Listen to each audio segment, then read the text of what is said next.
morning, everybody. I'm Suresh from Indian Bank, DGM. I will not take much time because we are in the fag end of this program. See, I would like to concentrate on one or 2 points where while implementing this DBT, what we should concentrate on. See, first seeding, as everybody has put it, seeding of numbers, other numbers, that is becoming a challenge. All the banks, including us, have established a procedure by which we seed the numbers given by all the customers of ours. Every time I go to a branch, I see a lot of crowd in the branches, mainly for the reason that these people have come for seeding the numbers only. See, the pace with which it is going in next 1 year time, definitely we will be covering the entire customers. Entire customers will be seeded with numbers.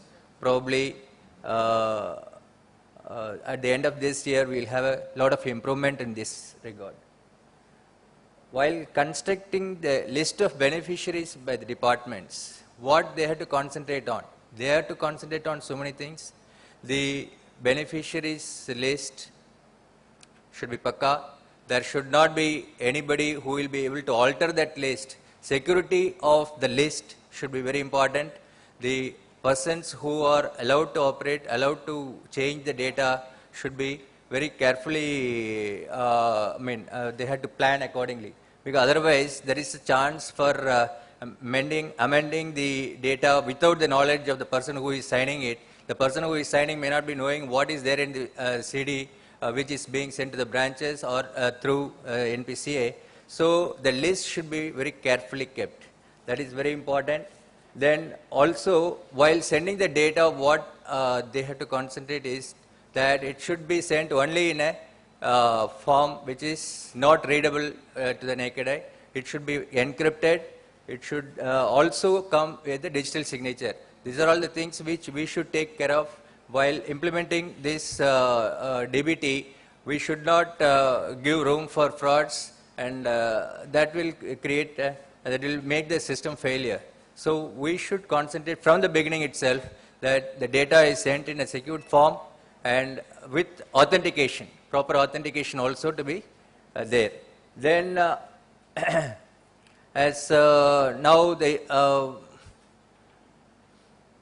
one more thing which we feel that is that regarding this DBT, there should be a nodal officer at all the district levels from the government side. See, from bank side, all districts are having the nodal officers. From the government side also, there should be a person who at a responsible level to enable to help the branches, to help the banks to get clarifications and other things, so that this scheme is implemented in a better manner. And one more thing, what government should see is the returned. Suppose there are the 1 lakh instruments, that are 1 lakh payments that are sent to banks for